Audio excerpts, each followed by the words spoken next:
again doing a live Zoom for you from our farm. And today we're doing something that's pretty appropriate because it's super nice out. We are going to travel to the tropical rainforest. So I have several of our ambassadors today, and we'll learn a little bit about what tropical rainforests are all about and some of these really cool animals that make their homes there. So first, as we get into summer, that's definitely what it feels like in a tropical rainforest. We're gonna be nice and hot and humid, and it's like that all year round. So the animals that live there, of course, don't have to worry about winter or different seasons like we do. So our guys that we've got with us today are going to be very well adapted for this kind of weather. Our first animal we're going to meet is Oliver here. So we're gonna see if we can get Oliver to come on over so that we can kind of watch how, I'm gonna move this a little closer because he's got it.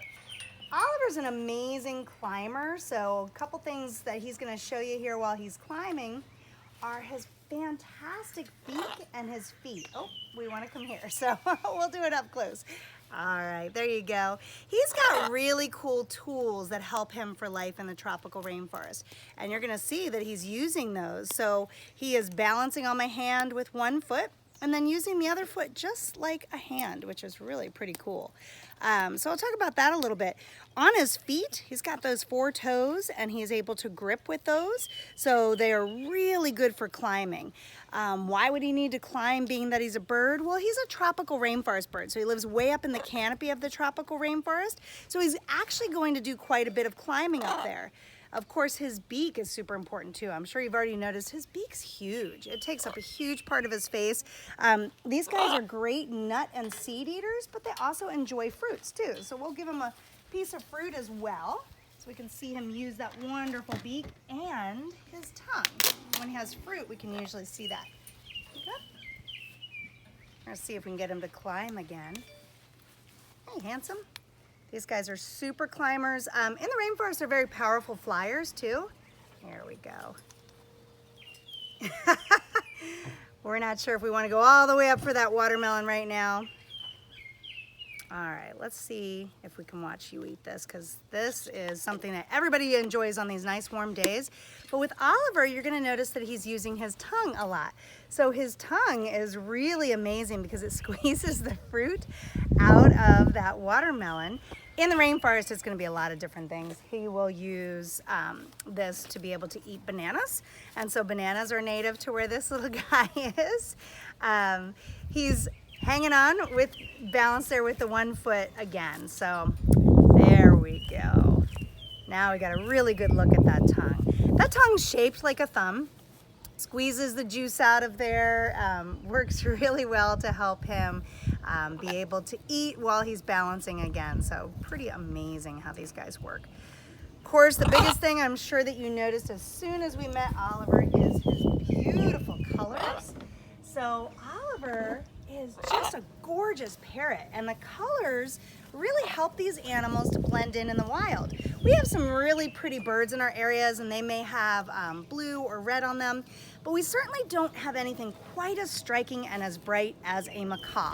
And Oliver is what we call a green wing macaw. So he's the largest member of the parrot family. Green wing macaws are the second largest of all the parrots in the world. These colors help for camouflage because tropical rainforests are full of beautiful colors. Here we go. We're just using that rope as balance. He's gonna go all the way to the top. Nope. Keeping us guessing. Great climbers. So those colors help them blend in with orchids, flowers, fruits, all sorts of things. So it actually makes it pretty hard to see these guys when they're up in the wild, if they're quiet. If you've ever heard a macaw before, they do have a very loud voice. So they're not always quiet. Those voices need to carry so they can hear each other and communicate in the rainforest or warn each other of danger. You're also going to notice this gorgeous long tail. That's very indicative of a macaw. Other parrots in the parrot family don't have those long tails. Macaws use them for balance. They use them to change direction when they're in flight. So they use them for a lot of different kinds of things.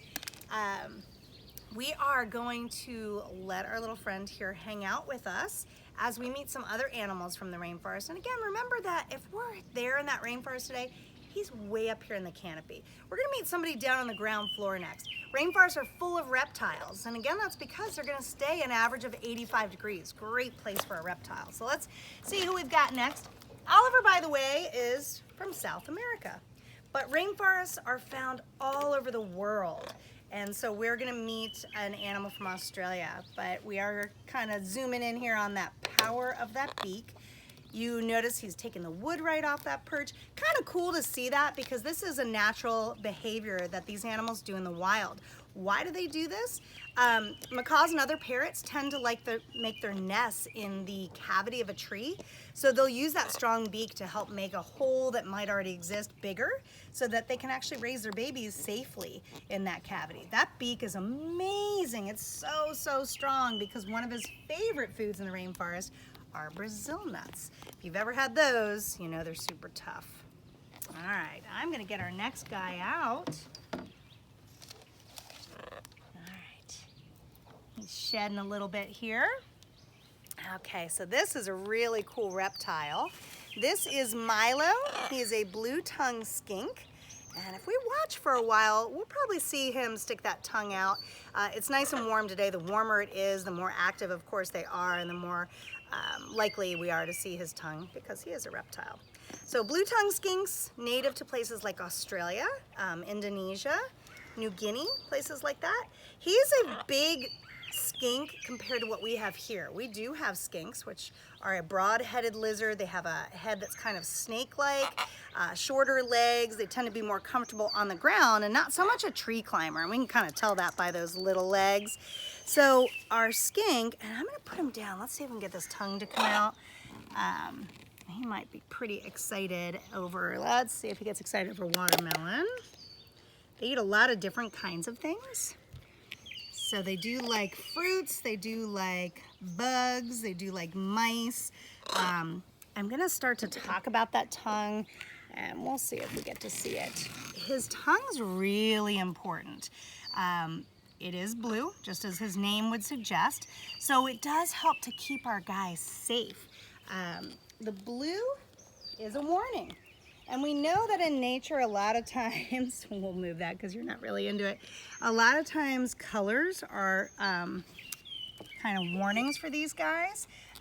So an animal might think he's poisonous. The cool thing is he's bluffing. He is not a poisonous animal. He is simply using it to keep predators away from him. And we'll see sometimes if we kind of move our friend around a little bit, we might actually get that tongue. It's hard because, of course, you can't really train this reptile to stick his tongue out. So if he's frightened, he'll gape that mouth open, and that might help him to keep those predators away. If an animal comes up from behind him, then he has another really cool defense that he can use, and that's going to be his tail. So he's got a long tail here. What's cool about their tails is they have breaks in their tail all the way down. And so if an animal were to grab their tail, these guys can actually snap the tail off at various places. So it's kind of like little tiny fractures, and that's how it happens. An animal grabs on, they can snap the tail off. It doesn't cause pain to the lizard, and then it does eventually grow back, which is really cool. Now you're getting really nice up close of his beautiful markings, and what we're gonna notice there is that all of these help him blend in. So remember, he's on the ground floor. He's not up in the trees like Oliver, blending with flowers and fruits. So these are really, really good for our guy. Barks and low-lying bushes and things like that we're gonna find on the ground floor and also in the understory. All right, I'm gonna let him hang out. Cool part too, folks, is when his tail does break off, the tail will actually move. It will wiggle around on its own, and that's another thing that really gets that predator confused, because it sees his tail that is now detached from him wiggling around on the ground, thinks it's alive and goes after the tail, because it does have nerve endings for a few seconds, which is really wild. And then eventually, over months or even as long as a year, this fella's tail will actually grow back. So that's kind of a cool thing that happens too. All right, well, I'm sorry we didn't get to see that tongue. A little early for Milo still. Sometimes when they're you know, feeling less active, we don't see it as much. But we are going to meet a very cool creepy crawly. Rainforests are full of those too. So not just reptiles, we have a lot of different invertebrates in tropical rainforests. We'll let Milo go back. And we're going to see one that I think is pretty common for rainforests. You're probably familiar with them. You might like them, you might not.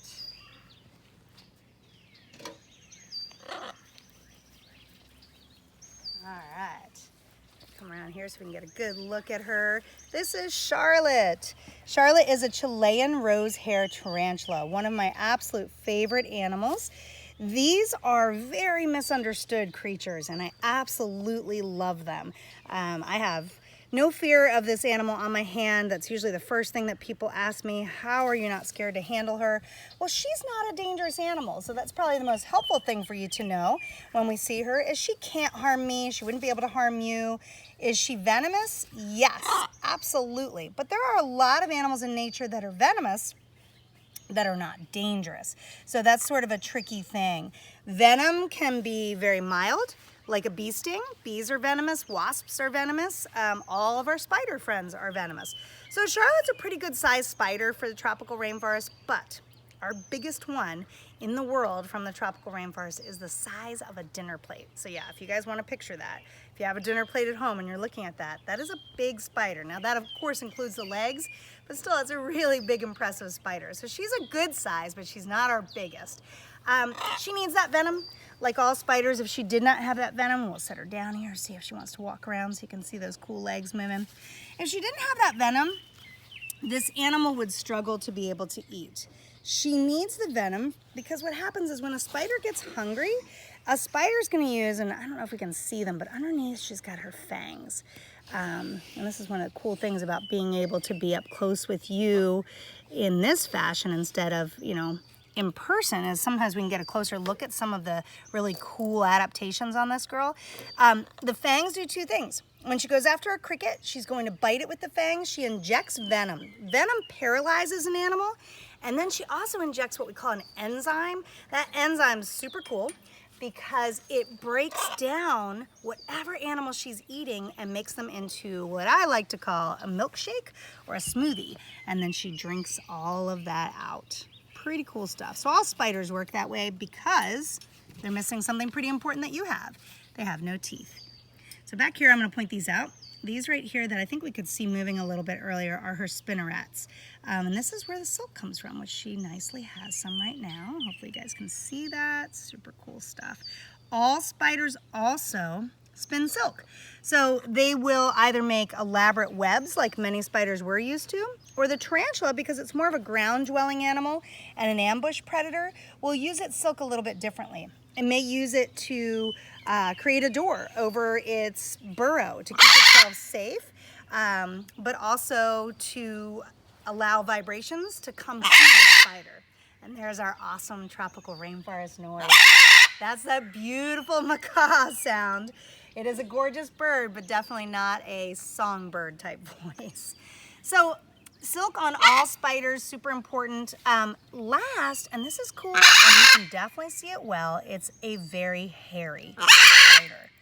All of those hairs help the spider, hi buddy, to pick up vibration. And also, if they're frightened, what's happening? These are a great defense. So if she's scared of a predator, here's what can happen. She can actually take her back legs. Oh, we got a little, yeah, little pecan. She'll take her back legs, brush the hairs off of her abdomen, and throw them at a predator. These hairs, you're gonna notice she's sitting on my hand, but I'm not petting her or touching her because the hairs actually itch and burn. They're very irritating. So imagine those kicked up into your face, your nose, your eyes, things that are sensitive, they don't feel good. And that's how our tarantula actually keeps herself safe. Oh, and there's a good look at those spinnerets. They're really working back there a little bit. So really, really amazing animal. 8 legs, obviously. 8 eyes too. Eyes are right here, hard to see, tiny little clump there. If you're wondering and you're counting and you're like, okay, there's 4, but then there's 10. These are not legs. These little short ones are pedipalps, and they're sort of like your fingers. So they help the spider to feel, and they help her when she's walking to pick up vibration, to feel where she's walking. So they are important for that. But yeah, not a harmful animal, totally misunderstood. Tarantulas pretty much get their bad rap from the movies. So now you know. Certainly not an animal that attacks people. They go after bugs in the rainforest, large bugs, maybe even a frog or a lizard if they're big enough. So that's pretty cool. All right, we're gonna end with our last guy over here, who is this beautiful gray parrot. And this fella has been with me, folks, for 25 years. So Mowgli is his name. He's called an African gray parrot. African grays are beautiful, and they are the largest of the African parrots. Now, obviously, he's a whole lot smaller than Oliver, but for Africa, he's considered the biggest ones that live there. They don't have the colors that Mowgli does, but that's because his rainforest is quite different. He doesn't have the same kind of colors in the trees, so he actually blends in quite well with his grays. And then his red striking tail does help other African grays to find him. We're gonna give him a treat. This is an unlikely treat, and you will probably think this is odd. Let's see if he wants it. He's busy watching that camera and watching Oliver. Would you like one of these? Oh, no, we want to be here instead? All right. We'll let him get that if he wants to, but he does usually love ice cubes, which is really kind of funny. He's an animal, of course, that comes from a very hot place, so that seems odd that he would want one of those, but we have been giving him these as treats, and he'll eat them like little ice cream cones. Pretty funny. African grays are super intelligent animals, so they are really, really smart, about as smart as a first grader. So you think about that, that's pretty amazing. I'm gonna give him some watermelon too. We'll see if he wants that. You know, that's the beauty of animal shows, folks, is that we never know what they're gonna do or how they're gonna feel or how they're gonna react, and we just kind of go with that. So right now he's just really busy watching that camera, which is fine too. So they're also the bird that you've probably heard does like to talk. Mowgli can be a very good mimic of noises and sounds. When he does this in the wild, it is a way that he can keep himself safe. If he mimics something like a large cat or a snake, those are animals that other animals in the rainforest are naturally afraid of. Last, friends, I just want to talk about some ways that we can help save tropical rainforests. Most people know that rainforests are in danger.